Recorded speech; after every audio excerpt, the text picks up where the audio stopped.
চুমু দিয়ে বললাম, বড্ড ভালোবাসি, খুব বেশি ভালোবাসি তোমায়, হয়তো নিজের জীবনের চেয়ে বেশি। পাগলিটা কেঁদে কেঁদে শার্ট ভিজিয়ে ফেলছে। পাগলিটা আরো শক্ত করে জড়িয়ে ধরে যাচ্ছে আমায়। এদিকে সাথীকে বললাম, খুব শীঘ্রই আমরা বিয়ে করছি, কথাকে খুব তাড়াতাড়ি ডিভোর্স দিচ্ছি। সাথী ডিভোর্সের কথা শুনে আবারও জড়িয়ে ধরে কপালে চুমু দিয়ে বলে গেল। এদিকে ফোনের দিকে তাকিয়ে দেখে 2টো বেজে গেছে, তার মানে 30 মিনিট আগে কলেজ ছুটি হয়ে গেছে। তাড়াতাড়ি বাইক স্টার্ট দিয়ে কলেজের সামনে যেতে অবাক হয়ে গেলাম। অনেকগুলো মেয়ে জমা হয়ে আছে। কাছে গিয়ে দেখি কথা ছোট বাচ্চার মতো গাচ্ছে। কয়েকটা মেয়ে বোঝাচ্ছে, আমি কাছে যেতেই দৌড়ে এসে জড়িয়ে ধরে কাঁদতে কাঁদতে বলল, আমি আর কলেজে আসবো না। তুমি আমায় ভালোবাসো না। কখন কলেজ ছুটি হয়েছে, ছেলেরা কিরকম ভাবে আমার দিকে তাকায়। আমার ভয় লাগে না, সবাইকে বলে দিছি। আমার দিকে তাকালে চোখ তুলে ফেলবে আমার বর। ঠিক বলেছি তো? সবাই হাসছে মুখ ধরে। পাশ থেকে একটা মেয়ে বলে ফেললো, ভাইয়া, পৃথিবীতে খুব কম ছেলেরাই আপনার স্ত্রীর মতো বউ পায়। একটা মেয়ে যে স্বামীকে এত ভালোবাসতে পারে। সারাটা দিন ক্লাসের মাঝে আপনার কথাই বলেছে। আপনি নিতে আসতে দেরি করছেন বলে ছোট ছোট বাচ্চাদের মতো কান্না করছে, হাসিও পাচ্ছে আবার কান্নাও আসছে। এখনকার যুগে এমন মেয়েও পাওয়া যায়। এদিকে কথাকে বাইকে উঠাতেই শক্ত করে জড়িয়ে ধরলো। মনে হচ্ছে খুব ভয় পাচ্ছে। কথাকে বাসায় নিয়ে আসার পর মাকে কান্না করে করে সব বলল। রাগে আমার শরীর ঘ্যান ঘ্যান করছে। দুপুরে খেয়ে বন্ধুদের সাথে আড্ডা দিতে চলে গেলাম। রাতে 9টার সময় ফোন বের করে দেখি বাবা 5বার ফোন দিয়েছে, অন্যদিকে কথার নাম্বার থেকে 100+ ফোন এসেছে। তাড়াহুড়ো করে বাসায় গিয়ে দেখি বাবা দরজায় দাঁড়িয়ে আছে। বাবার সামনে যেতেই বলল, ঘরে নতুন বউ রেখে বাইরে কোনো ছেলে থাকে? আর যদি এমন হয় তাহলে আমার বাড়ি থেকে বের হয়ে যাবি। কিছু না বলে রুমে গিয়ে শুয়ে পড়লাম। কিছুক্ষণ পর দেখি কথা আমাকে ডাকছে। এই ডাকতেছো কেন, কি হয়েছে? তুমি খাবে না? বাবা খুব বকা দিয়েছে তাই না? এই নাও, হা করো, আমি খাইয়ে দেই।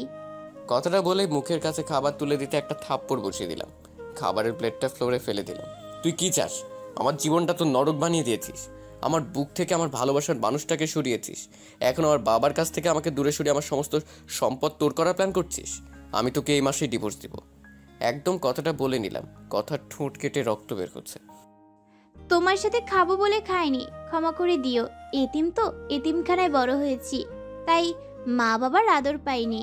তোমার মা বাবাকে নিজের বাবা মা মনে করে নিয়েছিলাম, শুধু ভালোবাসা চেয়েছিলাম। এতিম হয়ে জন্ম নিলেও সম্পদের প্রতি কোনো মোহ নেই। কথার দিকে চেয়ে দেখি কাঁদছে, চোখগুলি লাল হয়ে গেছে। ন্যাকা কান্না দেখে শরীরটা রাগে ফেটে যাচ্ছে। দুই নয়নে দেখতে মন চাচ্ছে না কথাকে। এই এতিম মেয়েটার জন্যই আজ সাথী মরতে বসেছিল। এই তুই এখানে কাঁদবি? প্লিজ তোর অলক্ষণে চেহারা নিয়ে আমার চোখের সামনে থেকে দূর হয়ে যা প্লিজ। কথাটা বলে শুয়ে পড়লাম। এদিকে কথা সুন্দর করে উজু করে শ্বশুরের দেওয়া কোরআনটা পড়ে নামাজে দাঁড়িয়ে গেল। নামাজ শেষ করলো কেঁদে কেঁদে। নামাজ শেষ করে আজকেও মোনাজাত ধরে আল্লাহর কাছে অনেকক্ষণ কাঁদলো। মোনাজাত শেষ করে রুমে গিয়ে শুয়ে পড়লো। এদিকে ফজরের নামাজের আজান শুনে ঘুম ভাঙতেই অবাক হলাম। কথা মেয়েটাকে রাতে এত বকা দেওয়ার পরও জড়িয়ে ধরে শুয়ে আছে। মন চাচ্ছে ধাক্কা দিয়ে ফেলে দেই। হ্যাঁ, কি হচ্ছে, ওঠো। আর একটু ঘুমাই। বলে আরো শক্ত করে জড়িয়ে ধরলো। এখন ধৈর্যের বাঁধ ভেঙে যাচ্ছে। জোরে ধাক্কা দিয়ে বিছানা থেকে ফেলে দিলাম। আহ করে চিল্লানি দিয়ে উঠলো। আমি বিছানা থেকে উঠে ফ্রেশ হয়ে এসে দেখি কথা খুঁড়িয়ে হাঁটছে। কথা মা, তোমার কি হয়েছে? খুঁড়িয়ে হাঁটছো কেন? মা, রাতে ঘুম থেকে উঠে পাঁজরে ব্যথা পাচ্ছি। কথাটা বলে করুণভাবে আমার দিকে তাকালো। নিজেকে অপরাধী মনে হচ্ছে। পরের দিন বাবা আমাকে আর কথাকে হানিমুনে পাঠিয়ে দিল। আমি সাথীকে বলে সব রেডি করে রেখেছি। আমাদের সাথে সাথীও কক্সবাজার যাবে। সবাই জানবে আমি হানিমুন করতে যাচ্ছি। কথার সাথে কিন্তু না, আমি হানিমুন করব সাথীর সাথে। সাথীকে এসব বলে ফোন রাখতেই পেছন দিকে তাকাতে দেখি কথা সিলিং ফ্যানের সাথে ঝুলছে। এমন একটি ওড়না গলায় পড়ছে। বুকের ভিতর কেমন জানি চিনচিনে ব্যথা করতে লাগলো। দৌড়ে গিয়ে কথাকে একটা থাপ্পড় দিলাম। কি করছো এসব?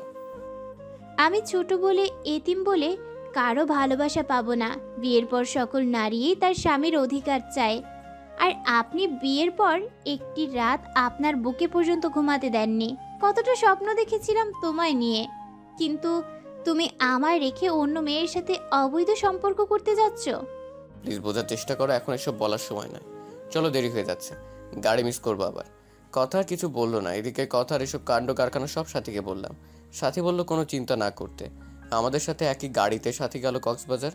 রাতের বেলা রুমে শুয়ে আছি, হঠাৎ সাথীর ফোন। ফোন ধরতেই বলল, পাশের রুমে এসো। এদিকে পাশের রুমে যেতেই সাথী 7 আপের সাথে কি যেন মিশিয়ে দিয়ে খেতে বলল। আমি কিছু না মনে করে খেলাম।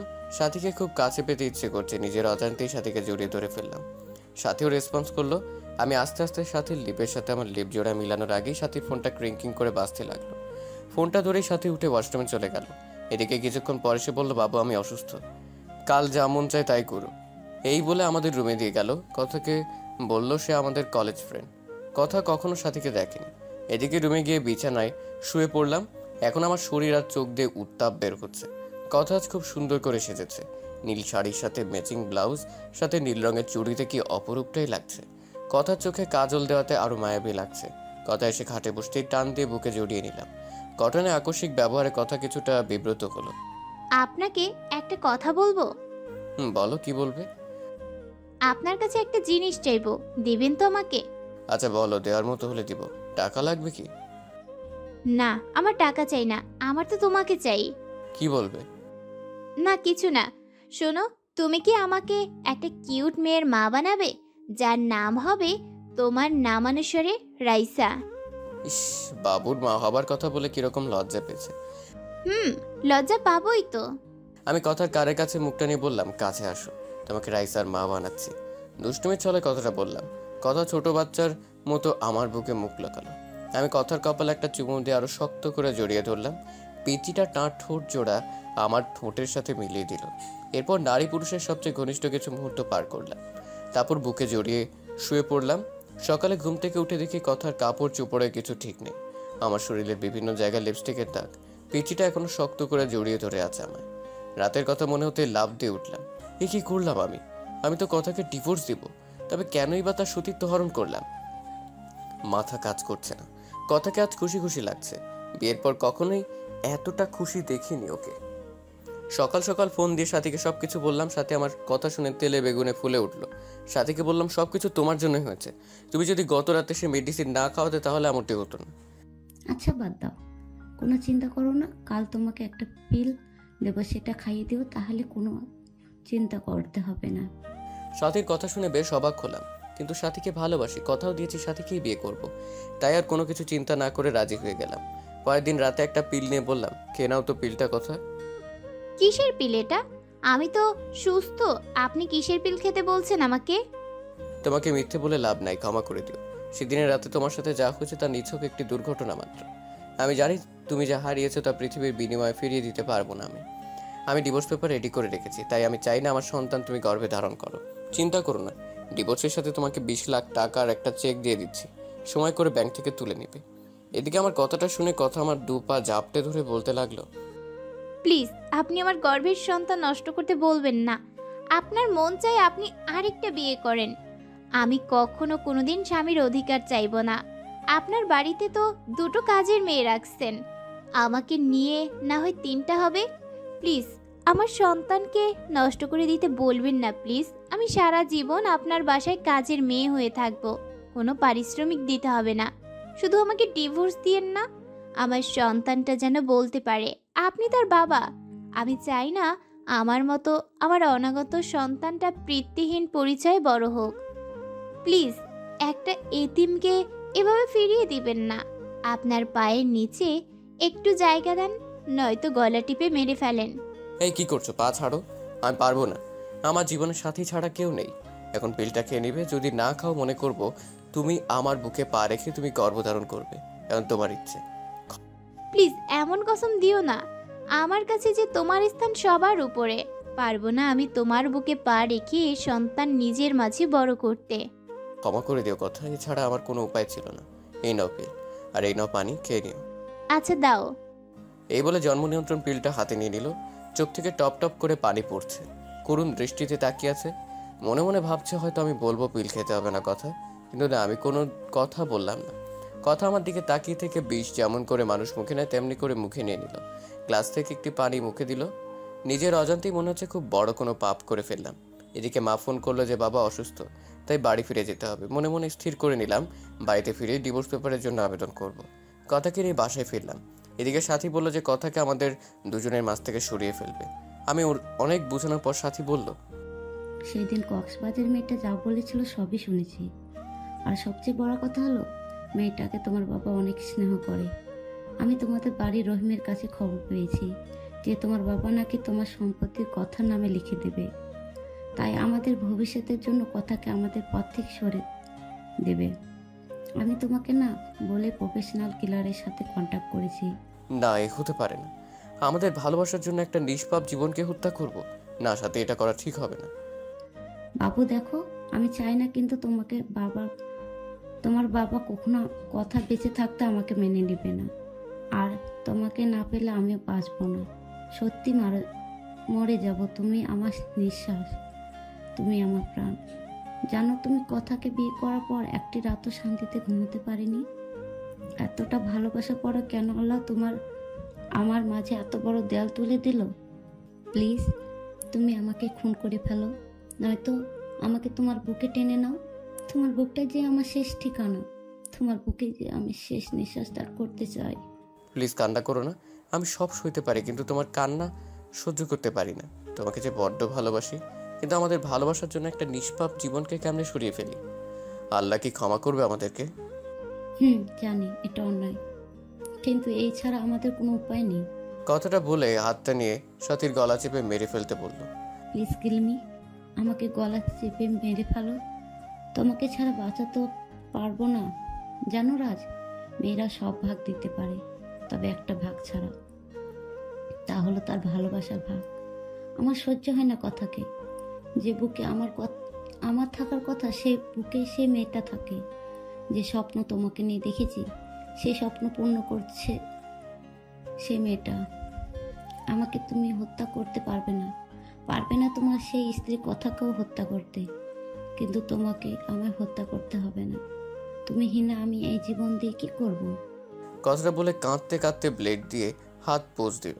হাত থেকে ফিরকি দিয়ে রক্ত বেরোতে লাগলো। সাথীর চোখ দিয়ে টুপটাপ করে পানি পড়তে লাগলো। সাথীর রক্ত দেখে নিজের কলিজার ফেটে যাচ্ছে। ঠাস করে চড় বসিয়ে দিলাম সাথীর গালে। আমার থাপ্পড়কে ফুপিয়ে কাঁদতে লাগলো। শক্ত করে জড়িয়ে ধরলাম সাথীকে শক্ত করে জড়িয়ে ধরে বলতে লাগলাম, কেন এভাবে পাগলামো করছো? তোমাকে ছাড়া আমি কেমনে বাঁচবো? কথাকে তাহলে খুব শীঘ্রই আমাদের মাঝ থেকে সরিয়ে আমার ময়না পাখিটাকে আপন করে নিব। বুকের ভেতর চাপা কান্নার আওয়াজ পেলাম। সাথীকে আমাকে ছেড়ে দিয়ে আমার কপালে ভালোবাসার স্পর্শ এঁকে দিলাম। সাথীকে বাসায় ড্রপ করে বাসায় আসতে দেখে কথা খাবার নিয়ে বসে আছে। রাত প্রায় 10টা। আমি কিছু না বলে শুয়ে পড়লাম। আপনি খাবেন না? কিছু খেয়েছেন? মন খারাপ আপনার? হ্যাঁ, বাইরে থেকে খেয়ে এসেছি। আর হ্যাঁ, মন খারাপ আমার। আর তার কারণ তুই। পিচিটার দিকে তাকিয়ে দেখি কাঁদবে ভাব। কম্বলটা টান দিয়ে শুয়ে পড়লাম। মাঝরাতে ঘুম ভাঙতে দেখি কেউ একজন শক্ত করে জড়িয়ে রেখেছে আমায়। চোখ খুলে দেখি পিচ্চিটা আমার বুকে। চাঁদের আলো পিচ্চিটার মুখে এসে পড়ছে। চুলগুলো রং পাল্টাচ্ছে। হঠাৎ নিচের দিকে তাকাতেই চোখ কপালে উঠলো। পিচ্চিটা শাড়ি খুলে নিচে ফেলে দিয়েছে। আমি জানি কথা শাড়ি পরে ঘুমাতে পারে না, কিন্তু 3 পিস তো পরে ঘুমায়। তাহলে আজ ইচ্ছে করে এমন করছে? আজ পিচিটাকে এত সুন্দর লাগছে। মাথার চুলগুলো কপাল পেরিয়ে মুখে এসে পড়ছে।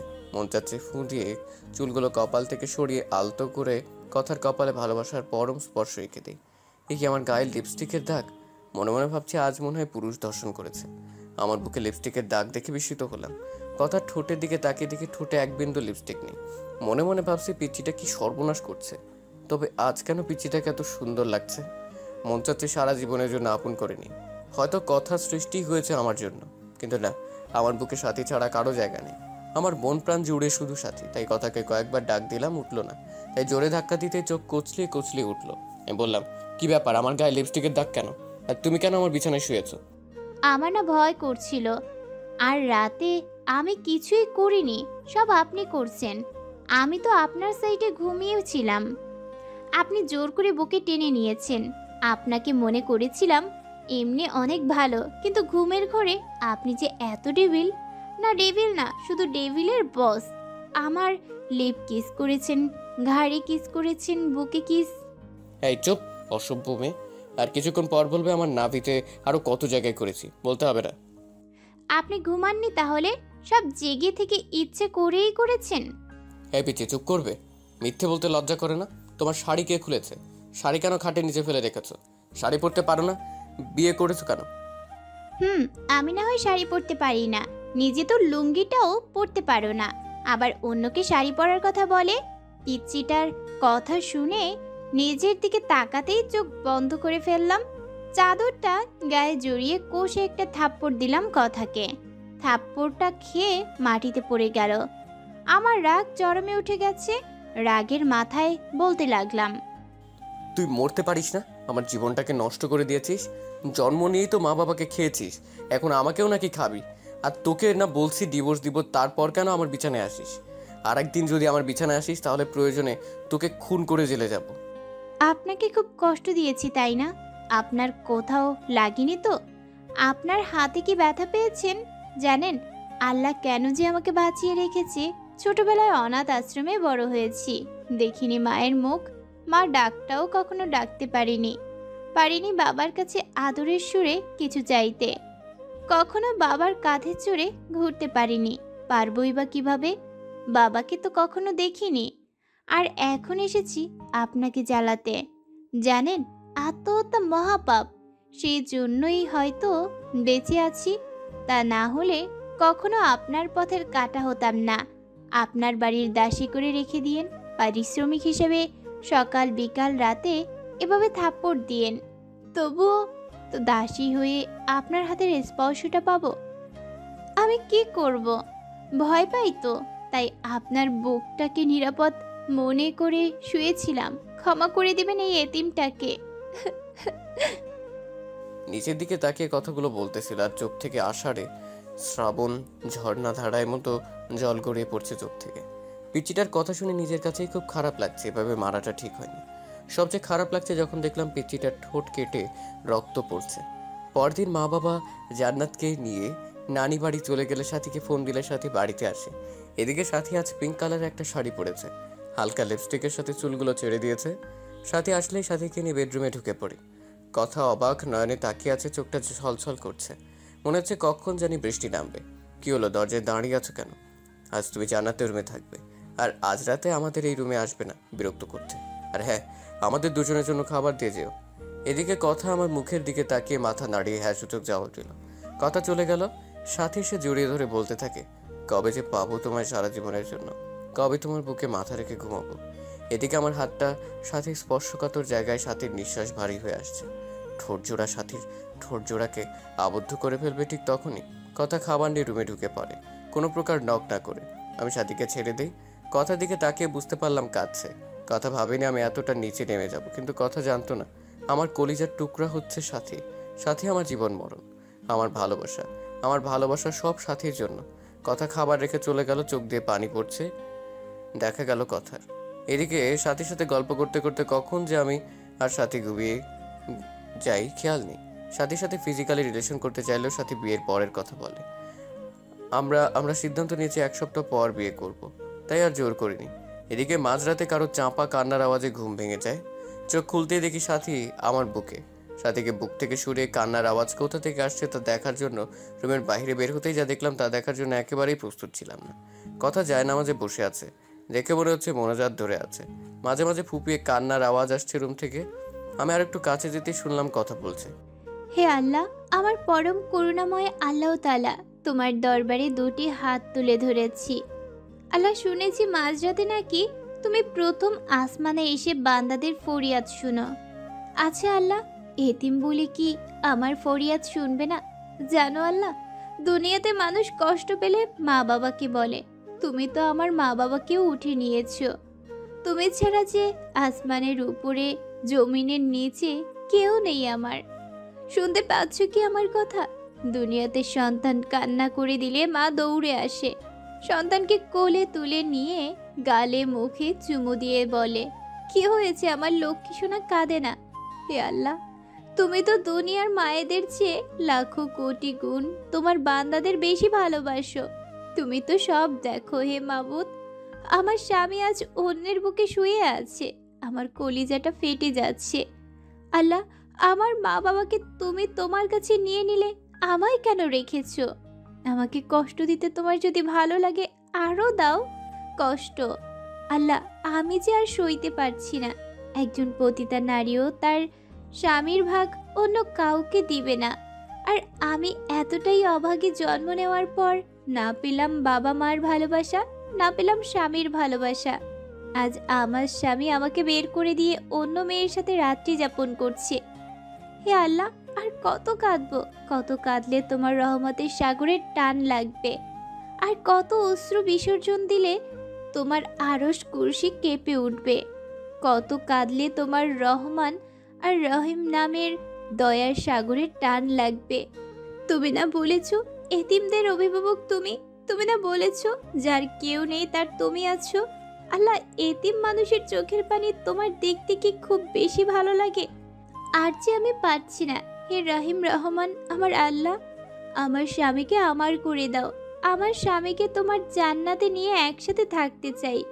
ও আল্লাহ, তোমার এতিম গুনাহগার বান্দি যে কাঁদে তুমি দেখো না গো আল্লাহ। কষ্ট দিবে দাও, আরও দাও। আমার স্বামীকে আলাদা করে দিও না, আমার বেঁচে থাকার অবলম্বন কেড়ে নিও না। হে আল্লাহ, আমার স্বামী আমাকে এত মারে, এত কষ্ট দেয়। তুমি তো দেখেছো আমাকে 3 বার থাপ্পড় দিয়েছে, 3 বারই আমার ঠোঁট কেটে রক্ত বাহির হয়ে গেছে। ও আমার আল্লাহ, তুমি আমার স্বামীর ওপর গজব দিও না। আল্লাহ, আমি কিন্তু খুশি আছি, তবুও তুমি রাগ করো না। আমাকে মেরেছে আল্লাহ, তোমায় কিন্তু মারেনি আল্লাহ। আমি কিন্তু খুশি আছি, তুমি রাগ করো না। আমার স্বামীকে তুমি হেদায়েত দাও আল্লাহ, তুমি আমার স্বামীকে হেদায়েত দাও, গজব দিও না। আমার স্বামীর বুকে শেষ নিঃশ্বাস ত্যাগ করার তৌফিক দান করো আল্লাহ। তোমার এতিম গুনাহগার বান্দি এই ফরিয়াদ রেখে তোমার দরবার থেকে হাত নামাচ্ছে আল্লাহ, আমিন। এদিকে দরজার ওপাশ থেকে কথা মোনাজাত শুনে নিজের অজান্তে চোখে পানি এসে গেল। পেছন দিকে তাকিয়ে দেখি সাথী। তুমি এখানে? আর আমি সারা বাড়ি তোমায় খুঁজতেছি। এই তুমি কাঁদছো কেন? কথাটা বলে সাথী কান্না করে দিয়ে বলল, কখনো আমায় ছেড়ে যাবে না তো? আমি ভয়ানক একটা স্বপ্ন দেখলাম তোমায় নিয়ে। তুমি আমাকে যদি ছেড়ে যাও তাহলে ফল কাটা ছুরি নিয়ে বলো, এটা আমি আমার গলায় চালিয়ে দেব। তুমি আমায় ছেড়ে যাওয়ার আগে আমাকে খুন করে আমার লাশের ওপর দিয়ে যাবে। এদিকে সাথী আমায় জড়িয়ে ধরে কাঁদতে লাগলো। আমি অনিচ্ছা সত্ত্বেও সাথীকে বাহুডোরে আবদ্ধ করে নিলাম। সাথী কান্না করতে করতে শার্ট ভিজিয়ে ফেলছে। সাথীকে ছাড়িয়ে বললাম, ভয় পেও না, তোমাকে ছেড়ে কোথাও যাব না। তাহলে আমার মাথায় ছুঁয়ে প্রমিস করো আমাকে ছেড়ে যাবে না। আমার হাতটা কাঁপছে, আমার চোখে বারবার পিচ্চিটার মায়াবী চেহারাটা ভেসে উঠছে। চোখ দিয়ে নিজের অজান্তেই পানি আসতে লাগলো। কি করব কিছু বুঝতে পারছি না। জীবনটা এমন কেন? কখনো 1000 বছর বেঁচে থাকার ইচ্ছে জাগায়, আবার কখনো এক মুহূর্তের জন্যও না। কই রাজ, তুমি আমার মাথায় ছুঁয়ে প্রমিস করবে না? কখনো আমায় ছেড়ে যাবে না? প্লিজ প্রমিস করো। তোমাকে হারালে সত্যি আমি যে বাঁচবো না, মরে যাবো সত্যি। প্লিজ প্রমিস করো, নয়তো ছুরিটা আমার গলায় চালিয়ে দেবো। প্লিজ, তুমি যে আমার ভালোবাসা, তুমি যে আমার জীবনের একটা অংশ। এই যে তোমার মাথা ছুঁয়ে প্রমিস করছি, কখনো কোনোদিন তোমায় ছেড়ে যাব না। তুমি যে আমার ভালোবাসা, তুমি যে আমার জীবনের একটি অংশ। প্লিজ মরার কথা বলবে না। আর আমি কাকে নিয়ে বাঁচবো? আচ্ছা রাজ, তোমাকে একটা কথা বলি, রাগ করবে না তো? কি বলবে বলো। আমায় একটা পাপ্পি দিবে? আচ্ছা কাছে এসো। কাছে আসার কথা শুনেই সাথী এতটা কাছে এসে পড়লো, সাথীর নিঃশ্বাস আমার মুখে পড়ছে। আমার ইচ্ছে করছে না, তবুও নিজের অজান্তেই সাথীর কপালে ভালোবাসার স্পর্শ এঁকে দিলাম। এদিকে সাথী আমাকে ধাক্কা দিয়ে বিছানায় ফেলে দিল। তারপর আর কিছু মনে নেই, তবে কে যেন দরজাটা চাপিয়ে দিল। হঠাৎ বিছানাটা কাঁপছে। চোখ খুলতে দেখি ফোন এসেছে। ফোনের স্ক্রিনের দিকে তাকাতেই দেখি হিটলারটার ফোন। আমি ভয়ে ভয়ে ফোন তুলতেই ওপাশ থেকে বলতে লাগলো, কখন থেকে ফোন দিচ্ছি, ফোন ধরার কোনো নাম নেই। কয়টা বাজে? এখনো ঘুমাচ্ছিস? তাড়াতাড়ি এসে গেট খুলে দেয়া যা। ঘাম সারছে। সাথী এখন আমার বুকেই শুয়ে আছে। এত সকালে বাসায় সাথীকে দেখলে আমাকে কুরবানি করবে। মাথা কাজ করছে না। এই সাথী আর কত ঘুমাবে? এবার উঠো। বাবু, আর একটু ঘুমাই। উঠবা তুমি? তাড়াতাড়ি উঠো। সাথী চোখ কুচলিয়ে কুচলিয়ে উঠে বলল, কি হয়েছে? বললাম বাবা এসেছে, বাইরে দাঁড়িয়ে আছে, কুরবানি করবে আজ আমাদের। এখন কি হবে? যা হবার হবে। বুক থেকে সরো, শাড়িটা পরে নাও। সাথী শাড়িটা ঠিক করে রুমের বাইরে এলো। আমি ভয়ে ভয়ে বাসার গেট খুলতেই বাবা বলল, গেট খুলতে এত সময় লাগে? আর ওই মেয়ে এখানে কেন? কেন এসেছে এত সকালে? আমি কি বলবো ভেবে পাচ্ছি না। খুব ভয় হচ্ছে। হঠাৎ কথা বলতে লাগলো, বাবা, সাথী আমার বান্ধবী এদিক দিয়ে যাচ্ছিল আর আমাকে ফোন দিলে আমি আসতে বলি। বাসায় আসার পর দেখি রাজার সাথে পূর্ব পরিচিত। সাথী, তুমি কিছু মনে করো না। রাজের বাবা এমনি সবকিছু সন্দেহের চোখে দেখে। আন্টি, আমি কিছু মনে করিনি। আমার আজ তাড়া আছে। এখন তাহলে উঠি, অন্যদিন আবার আসবো। সাথী কথাটা বলে চলে গেল। সাথী চলে গেলে কথাকে ছোট্ট করে ধন্যবাদ দিলাম। কথা করুণ দৃষ্টিতে আমার দিকে তাকালো। কথার কলেজে ক্লাস শুরু হয়েছে, কথাকে বাবা কলেজে দিয়ে আসতে বলল। বাবার কথা মতো কথাকে কলেজ নিয়ে যাবার জন্য বের করলে সাথী ফোন দেয় এবং বলে কথাকে গাড়ি করে যেন কলেজে পাঠায়। সাথীর কথা মতো তাই করলাম। দুপুরে বসে আছি, হঠাৎ কথার নাম্বার থেকে ফোন আসলো। এই ফোনটা ধরতে ওপাশ থেকে অপরিচিত কণ্ঠে কেউ একজন বলল, ফোনটা যার, তিনি দুর্ঘটনায় মারা গেছে। লাস্ট ডায়ালে আপনার নাম্বারটা ছিল। প্লিজ, মেয়েটি যদি আপনার পরিচিত হয়ে থাকে তাহলে শেরপুর সরকারি হসপিটালে আসুন। কথাটা শুনে কিছুক্ষণের জন্য পাথর হয়ে গিয়েছিলাম। কি থেকে কি হয়ে গেল? হসপিটালে গিয়ে দেখি মাথাটা কেমন থেতলে গেছে, নাক দিয়ে রক্ত বের হয়ে আছে, মুখটা অনেক মায়াবী লাগছে। আজ কেন জানি বুকটা ফেটে কান্না আসছে। আজ তো আমার সুখের দিন, আমার পথের কাঁটা দুনিয়া থেকে বিদায় নিয়েছে। তবে কেন এত কষ্ট হচ্ছে? মনে হচ্ছে প্রাণটা দেহ থেকে বের হয়ে যাচ্ছে।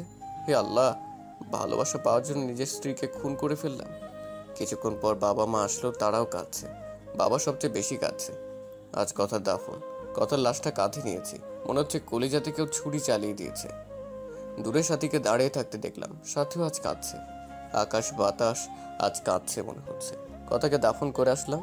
সাথী আমাকে নির্জনে ডেকে নিয়ে অনেক কান্না করলো, ক্ষমাও চাইলো।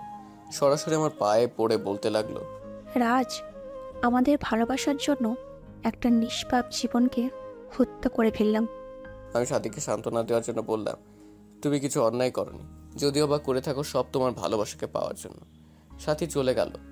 কথার ছায়া মনে হয় প্রতিনিয়ত আমার পাশে ঘুরে, কেমন যেন উদাসীন লাগে। আজকে ভাবলাম সাথীর কাছে যাই, এভাবে আর পারছি না। আজ রাতটা সাথীর সাথে থাকবো। সাথীকে ফোন দিয়ে না পেয়ে বাসায় গেলাম। বাসায় গিয়ে দেখি দরজা খোলা। আমি সরাসরি সাথীর রুমে চলে গেলাম। সাথীর রুমের কাছে যেতেই দরজার ভেতর থেকে পুরুষ কণ্ঠের আওয়াজ শুনলাম। আমি ভেতরে কি হচ্ছে তা দেখার জন্য জানালার পর্দা সরিয়ে রুমের ভেতরে তাকাতেই চমকে উঠলাম। সাথী আর তার ভাই রদক্রিয়ায় ব্যস্ত। হঠাৎ সাথী যা বলল তা শোনার জন্য একেবারেই অপ্রস্তুত ছিলাম। বাবু, কতদিন ধরে আদর করো না, প্লিজ আর একটু কাছে এসো। মুয়া! আমার বাবুটা কি হট। ইস, আমার বুঝি লজ্জা করে না? ও মা, তাই বুঝি? কোথায় লজ্জা করে? কথাটা বলে কিস করতে লাগলো আর বলতে লাগলো, বাসর রাতে কে আগে জড়াই ধরছিল? আর আমার তো স্বামী স্ত্রীর মাঝে কিসের লজ্জা? পৃথিবীর সবাই জানে আমার ভাই বোন, তবে আমারও দুজন ছাড়া। কথাটা বলে সাথীর ঠোঁট জোড়ার সাথে সচিবের ঠোঁট জোড়া মিলিয়ে দিল। এসব দৃশ্য দেখে আমার পায়ের তলার মাটি সরে যাচ্ছে, চোখ দিয়ে অঝরে পানি ঝরছে। যার জন্য আমার নিষ্পাপ বউকে হারালাম, মন চাই কাল নাগিনীকে খুন করি। কথার মুখটা বারবার চোখের সামনে ভেসে উঠছে। ওগো সঞ্চ, আমাদের প্ল্যান সাকসেসফুল হওয়ার পথে। আমাদের পথের কাটা কথাকে গাড়ি চাপা দিয়ে মেরে ফেলেছি। মেয়েটাকে রাজকে অনেক ভালোবাসতো, কিন্তু আমার অভিনয়ের কাছে সব ভালোবাসা চাপা পড়ে গেছে। আমার বউটা অভিনয়ে অ্যাওয়ার্ড পাবে। তুমি একদম পারফেক্ট অভিনয় করেছো। সবচেয়ে রেলগাড়ির নিচে চাপা পড়ে মরার প্ল্যানটার সাথে সাথে সাথে অভিনয়টা একদম সুপারহিট হয়েছিল। দেখতে হবে না বউটা কার? এখন শেষ একটা কাজ হচ্ছে আমাদের জন্য পাগল রাজকে বিয়ে করে কৌশলে তার সমস্ত সম্পত্তি লিখে নিয়ে আমার বাবুটাকে নিয়ে আমেরিকা চলে যাও, আর তা এই মাসে পূর্ণ হবে। হাসতে হাসতে কথাগুলো বলল। কথাগুলো শুনে বুকটা চিনচিনে ব্যথা করছে। মন চাচ্ছে দুইটাকে খুন করি। এদের জন্য আমার স্ত্রী কথা আজ বড় পারে, কিন্তু না, এদেরকে এভাবে মারলে ফেসে যাব। তাই কৌশল আমার স্ত্রী হত্যার প্রতিশোধ নিতে হবে। আজ বাইক চালাচ্ছি আর কথার কথা ভাবছি। মনে হচ্ছে কথা আমার পাশে বসে শক্ত করে জড়িয়ে ধরে আছে। চোখ দিয়ে নিজের অজান্তেই পানি আসছে। বাড়িতে এসে বাবাকে জড়িয়ে ধরে ছোট্ট বাচ্চার মতো কান্না করে দিলাম। খুব কষ্ট হচ্ছে। বাবা মাথায় হাত বুলিয়ে দিয়ে বলল, আল্লাহর উপর ভরসা রাখ, তিনি সব কিছু ঠিক করে দিবেন। রুমে এসে শুয়ে পড়লাম। চোখ বন্ধ করলে পিচিটাকে দেখতে পাই। খাইতে গেলে মনে হয় কে যেন বলে, তুমি খাবে না? তুমি না খেলে আমিও খাবো না। পারছি না এভাবে আর থাকতে। হঠাৎ ক্রিং ক্রিং করে ফোনটা বাজছে। ফোনের দিকে চেয়ে দেখি কাল নাগিনীটা ফোন দিয়েছে। অনিচ্ছা সত্ত্বেও ফোন ধরলাম। আমার বাবুটা কেমন আছে? আমার বাবুটাকে বড্ড বেশি মিস করছি। বাবুটা একটু আমার সাথে দেখা করবে কি পার্কে? আমার যে বুকটা চিনচিন ব্যথা করছে। এগুলো না, আর অল্প দিনে পরে আমার বাবুটাকে আপন করে পাবো। প্লিজ এসে পড়ো পার্কে। আমি কাল নাগিনীটার ফোনটা কেটে পার্কে চলে গেলাম। পার্কে গিয়ে চুপচাপ পাশে দাঁড়িয়ে আছি। নীল শাড়ি পরেছে, নোংরা শরীরটাকে ঢেকে রেখেছে নীল পোশাকের আড়ালে। যদি কেউ নোংরা মনের কার্যকলাপ দেখতে পারতো, মনে হয় কেউ থুতু পর্যন্ত দিত না শরীরে। কি হলো বাবু, তোমার পছন্দের শাড়ি পরেছি, কেমন লাগছে বললে না তো? কি বলবো? আচ্ছা বাদ দাও, আমার পথের কাটা তো নেই, চলো না বিয়ে করিনি। তোমাকে ছাড়া রাতগুলো আমার নির্ঘুম কাটে। তুমি যে আমার স্পর্শদন, খুব ইচ্ছে তোমাকে আপন করে নেওয়ার। আলো আমার সেই ইচ্ছা পূর্ণ করবে না? আমি যে তোমাকে নিজের থেকেও বেশি ভালোবাসি। কথাটা বলার সাথে সাথে ঠাস ঠাস করে চড় বসিয়ে দিলাম। আর সহ্য হচ্ছে না। এই তুই আমাকে ভালোবাসিস, তাহলে সজীবকে? কি বলছো এসব? সজীব তো আমার ভাইয়া। চোখের পানি ফেলে দিয়ে কথাটা বলল। যে কেউ দেখে কাল নাগিনীটার মায়া পড়ে যাবে, কিন্তু আমি নয়। ছি, তোর লজ্জা করে নিজের স্বামীকে ভাই বলতে, স্বামীকে ভাই বানাতে? আমি সেদিন তোর বাসায় গিয়ে সব দেখেছি আর শুনেছি। তোদের দুটোকে আমি নিজের হাতে খুন করে আমার ফুলের মতো নিষ্পাপ স্ত্রী হত্যার প্রতিশোধ নিব। তার আগে দেখো ভিডিওটা। যদি সাথীকে বিয়ে না করিস, বলবো সাথীকে বিয়ের প্রবলন দেখিয়ে তার সর্বনাশ করেছিস। আর সাথী অন্তঃসত্ত্বা, তাই বুঝে নে কি করবি তুই। পিছন দিকে তাকাতে দেখে সজীব মোবাইল ফোনে সাথীর আর আমার হোটেল রুমের ভিডিও এবং বাসার ভিডিও তুলে রাখছে। এসব দেখে নিজেকে আর কন্ট্রোল করতে পারছি না। ফোনটা আছাড় দিয়ে ভেঙে ফেলি। বাবু খুব রাগ করেছো? এমন হাজারো ভিডিও আছে। বাবু রাগ করে না। আগামী সপ্তাহে আমাদের বিয়ে। তুমি কাজী অফিসে এসো, নয়তো থানাতে পাঠাবো বাসা করতে। আমি আর কিছু বলতে পারলাম না। এসব আমার পাপের ফল। বাসায় এসে কথার ছবিটা বুকে নিয়ে কান্না করে ঘুমিয়ে গেলাম। পরের দিন সকালবেলা টেলিভিশন অন করতেই যা দেখলাম তা দেখার জন্য মোটেও প্রস্তুত ছিলাম না। কারণ খবরে দেখলাম কাল রোড অ্যাক্সিডেন্টে সজীব আর সাথী দুজনেই মারা গিয়েছে। মনে মনে ভাবলাম, আল্লাহর বিচার সবচেয়ে বড় বিচার, যার হাত থেকে কারো রেহাই নেই। পরের দিন কথার পছন্দের নীল শার্টটা বের করে আলমারি খুলে একটা ডায়েরি পেলাম। ডায়েরিটা হাতে নিয়ে বুঝতে পারলাম এটা কথার লেখা ডায়েরি। না পড়া সেই ডায়েরিটা প্রথম পাতা উল্টাতেই নীলকালিতে লেখা দেখলাম। কাল আমার বাসর রাত ছিল। বাসর রাতে সব নারীর জীবনে শ্রেষ্ঠ রাত থাকে, কিন্তু আমি বাসর রাতে স্বামীর হাতের স্পর্শে ঠোঁটের রক্ত ঝরিয়েছি। মা বাবাকে হারিয়ে ভেবেছিলাম স্বামীর পায়ের নিচেই বাকি জীবনটা কাটিয়ে দিব, কিন্তু আল্লাহ যার কপালে সুখ রাখেনি সে কিভাবে সুখী হবে।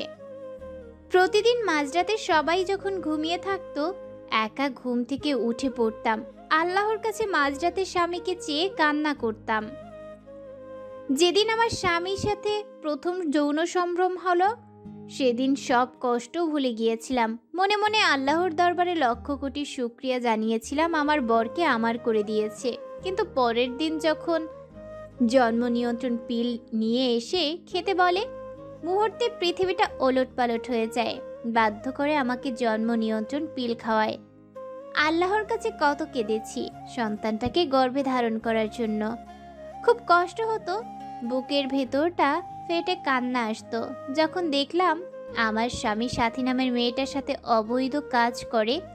নিজের যখন তাদের কুকর্ম ঢেকে রাখার জন্য দরজা টেনে দেই, বাবাকে বলি যে সাথী আমার ফ্রেন্ড। নিজের স্বামীকে বাঁচাতে নিজের ভালোবাসা অধিকার বিসর্জন দিয়েছি। সবচেয়ে কষ্ট লেগেছে সেদিন, যেদিন শুনেছি আমাকে মারার জন্য আমার স্বামী আর সাথী প্ল্যান করছে। সব জেনেও মনকে এ বলে সান্ত্বনা দিয়েছি যে রাত যদি আমার জীবনের বিনিময়ে সুখে থাকে তাহলে আমিই সার্থক। ডায়েরিটা পড়ে নিজেকে ঠিক রাখতে পারলাম না। পেছন দিকে তাকাতেই দেখি কথা কান্না করছে। এই কথা, কাঁদো কেন? তোমাকে কষ্ট দিয়েছি, তার ফল ভোগ করছি। এই রাজ, কি হয়েছে? কার সাথে কথা বলছিস? মা কথা বলো না, কথা কান্না করছে। ওকে আমি না খুব কষ্ট দিয়েছি মা। মা বাবা আমাকে হসপিটালে নিয়ে গেল। এখন আমার কোনো চিন্তা নেই, কথাকে সাথে নিয়ে ঘুমাই। শালার ডাক্তার নাকি বলে আমি পাগল হয়ে গেছি। শালার পড়ালেখা করে পাগল হয়েছে, আমাকে পাগল বলে? কত বড় সাহস! আর একবার যখন পাগল বলছে তখন গলা ধাক্কা দিয়ে ফেলে দিয়েছি। আমাকে জোর করে এক রুমে আটকে রেখেছে। রুমে শুধু আমি আর কথা। নার্সকে জিজ্ঞেস করলাম আমি এখন কোথায়। নার্স বলল, আপনি এখন পাবনায় আছেন আপনার বউ কথার সাথে। কথাটা বলে একটা কিসে যেন ইঞ্জেকশন দিয়ে দিল। ঘুম থেকে উঠে দেখি কথা আমার দিকে চেয়ে হাসছে। বাবা মা আসছে। বাবাকে বললাম, বাবা আমার এখানে থাকতে ভালো লাগে না, আমাকে তোমাদের সাথে নিয়ে চলো, সাথে তোমাদের বৌমা কথাকেও নিয়ে চলো। ও বাবা, কাঁদছো কেন? আমাকে এখান থেকে নিয়ে যাবে না? জানো বাবা, এখানে কেউ আমার সাথে কথা বলে না, শুধু কথা ছাড়া। বাবা আমাকে নিয়ে চলো না, আমি থাকবো না। কথাগুলো বলেই কাঁদতে লাগলাম। বাবা মাকে নিয়ে চলে গেল, তারপর নার্স এসে ইনজেকশন দিয়ে গেল। তারপর আর কিছু মনে নেই, সবসময় কথার সাথে কথা বলতাম। এদিকে আজ মা বাবা আমাকে নিতে আসছে, এখন কথা আমার সাথে কথা বলে না। আমি জানি কথা মারা গেছে। মা বাবা বাসায় নিয়ে বলল, রাজ বাবা, তুমি 5 বছর পাগল হয়ে পাবনা মানসিক হসপিটালে ছিলে। এই 2 বছরে অনেক পরিবর্তন হয়ে গেছে। আমরা আজ নিঃস্ব, ব্যবসাতে ক্ষতি হয়েছে, ব্যাংকের লোকদের ঋণ পরিশোধ করতে বাড়িটা বিক্রি করে দিছি। এখন এই বাসাতে ভাড়া আছি। বাবার কথাগুলো শুনে নিজের অজান্তেই চোখের কোণে পানি চলে আসলো। আমার বাবা এই বয়সে অফিসে কাজ করে, মনে মনে ভাবলো আমার কোনো জব করতে হবে। যেই ভাবা সেই কাজ। কয়েক জায়গায় আবেদন করলাম, সাথে একটা প্রাইভেট প্রতিষ্ঠানে শিক্ষকতা করার জন্য আবেদন করলাম। সপ্তাহখানেক পর নোটিশ আসলো, সে প্রতিষ্ঠানে আমাকে জয়েন করতে বলেছে। দিনগুলো ভালোই কাটছিল, কিন্তু প্রতি রাতেই কথার স্মৃতি আমাকে ঘুমোতে দেয় না। কথার সেই দুষ্টুমিগুলো আজও আমাকে কাঁদায়। প্রতি রাতে কথার ছবি বুকে নিয়ে ঘুমাই। খুব কষ্ট হয়, মাঝরাতে মোনাজাতে শুধু একটা কথাই বলি, আল্লাহ আমার স্ত্রীকে ভালো রেখো। এদিকে স্কুলে একটা বাচ্চাকে দেখে খুব অবাক হয়ে গেলাম। কি সুন্দর করে হাসে, ঠিক কথার মতো। কি মায়াবে চাহনি, মনে হচ্ছে কথার প্রতিচ্ছবি তার মাঝে দেখতে পাচ্ছি। আমি এটাকে ডাক দিয়ে বললাম, তোমার নাম কি মামুনি? আসসালামু আলাইকুম। ওয়ালাইকুম আসসালাম। উত্তরটা দিয়ে মনে মনে ভাবতে লাগলাম, এতটুকু বাচ্চা মেয়ে হাই হ্যালো না বলে সালাম দিল। আপনি কি জানেন না, কারোর সাথে কথা বলতে হলে প্রথমে সালাম দিয়ে কথা শুরু করতে হয়? আমার নাম তাসনিয়া কারিমা রায়েশা। নামটা শুনে বুকটা কেমন কেঁপে উঠল। আপনি আমাদের নতুন টিচার? হ্যাঁ মামুনি, আমি তোমাদের নতুন টিচার। এই নাও চকলেট, আমরা আজ থেকে ফ্রেন্ড, কেমন? ফ্রেন্ড। তুমি আমার চকলেট নিলে আমাকে পাপ্পি দিবে না? তুমি এত কিপটে কেন? তোমার সাথে আরিফ। কান ধরো, কান ধরে বলবে রাজকন্যার সাথে আর কোনোদিন অপরাধ করব না। তুমি জানো না রায়শা নামের অর্থ হলো রানী। আমি না তোমার টিচার, টিচারকে কান ধরতে বলা লাগে? টিচার না ছাই, তুমি এখন আমার বন্ধু। কিছুক্ষণ আগে চকলেট দিয়ে বন্ধু বানিয়েছি। তোমার টিচারগিরি ক্লাসে দেখাবে। এখন কান ধরো, নইলে ফাইন ধরবো। কথাগুলো বলে মুখে চেপে হেসে দিল। আমি কি বলবো ভেবে পাচ্ছি না, খুব হাসি পাচ্ছে। মেয়েটার চোখের দিকে তাকিয়ে দেখি রাগী লুক নিয়ে তাকিয়ে আছে। কি হলো, আমার কথা বুঝুনি? বন্ধু হলে কেন? বন্ধু হয়েছ যেহেতু কান ধরে বলো, আর এমন অপরাধ হবে না। যদি না কান ধরো তাহলে দাঁত পড়ে যাবে, আর দাঁত পড়ে গেলে বিয়ে হবে না। রাইসার কথা শুনে কান ধরে বললাম, আমার ভুল হয়ে গেছে, আর এমন ভুল হবে না। না। মেয়েটাকে টান দিয়ে কোলে নিয়ে গালে মুখে চুমো দিয়ে বললাম, মামুনি এখন হয়েছে? বেশ হয়েছে। তুমি সত্যিই অনেক ভালো। হঠাৎ পাশ থেকে 10 বছরের মতো একটা বাচ্চা মেয়ে রিচি এসে বলল, রাইসা আব্বু এসেছে, চলো, দাঁড়িয়ে আছে। ও আপু, তুমি আমার ফ্রেন্ডের সাথে পরিচয় হয়ে নাও। এই যে স্যার, এটা আমার আপু রিচি। রিচি আপু, আমার স্যারকে সালাম দাও। আসসালামু আলাইকুম, আমি রিচি। স্যার আজকে আসি। হঠাৎ দিকে একটা ভদ্রলোক এসে রাইসাকে কোলে তুলে নিল। রাইসা বাবাই বাবাই বলে লোকটাকে জড়িয়ে ধরল। লোকটা রাইসা আর রিচিকে নিয়ে গাড়ি করে চলে গেল। মনে মনে ভাবলাম, আজ যদি কথা বেঁচে থাকতো তাহলে আমাদের সন্তানটা ঠিক এতটুকুই বড় হইতো। নিজের অজান্তেই চোখের পাতাটা ভিজে উঠল। কথার চাঁদ মুখটা ভেসে উঠছে স্মৃতিপটে। এদিকে বাসায় এসে দেখি বাবা অসুস্থ। বাবাকে নিয়ে হসপিটালে গেলাম। ডাক্তারের রুমে গিয়ে সেই লোকটাকে দেখলাম কেমন বিচলিত ভঙ্গিতে বসে আছে।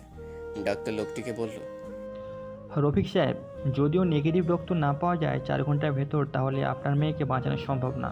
এদিকে আমি একজন ডাক্তারকে নিয়ে বাবাকে দেখালাম। ডাক্তার বলল, তেমন কিছু না, প্রেশারটা একটু বেড়েছে। বাবার বেড থেকে বের হয়ে পাশের বেডের দিকে তাকাতে বুকটা কেমন যেন হু হু করে কেঁদে উঠল। কি মায়াবী বুকটা, কেমন যেন অন্ধকারে ঢাকা পড়ে গেছে। মুখে অক্সিজেন মাস্ক লাগানো, মনে হচ্ছে আমার নিজের আপন কেউ। কেন এতটা কষ্ট হচ্ছে মেয়েটাকে দেখে? বুকের ভেতর চিনচিনে ব্যথা করছে। ডাক্তার রুমে গিয়ে বললাম, মেয়েটার কি হয়েছে? পাশ থেকে লোকটি বলল, কালকে স্কুল থেকে আসার সময় গাড়ি দুর্ঘটনা হয়, প্রচুর ব্লাড যায়, মাথায় অনেক আঘাত পেয়েছে। তার মা মেয়ের খবর শুনে অজ্ঞান হয়ে পড়ে আছে। মেয়েটার যদি কিছু হয়ে যায় মা বাঁচবে না। যদি এখন রক্ত পাওয়া না যায়, আল্লাহ যে কি করবেন। কথাটা বলে কেঁদে দিল। এদিকে এক নার্স এসে বলল, স্যার, ঢাকার আশেপাশে প্রায় সব ব্লাড ব্যাংকে খবর নিয়েছি, কিন্তু কোথাও রক্ত পাওয়া গেল না। এদিকে পেশেন্টের অবস্থা ভালো না, জানি না কি হবে। নার্সের কথাটা শুনে রফিক সাহেব কেঁদে দিলেন। আমার জানি কথাগুলো শুনে খুব কষ্ট হচ্ছে। আমি ডাক্তার সাহেবকে বললাম, ডাক্তার সাহেব আমি রক্ত দেব, আমার রক্ত গ্রুপ ও নেগেটিভ।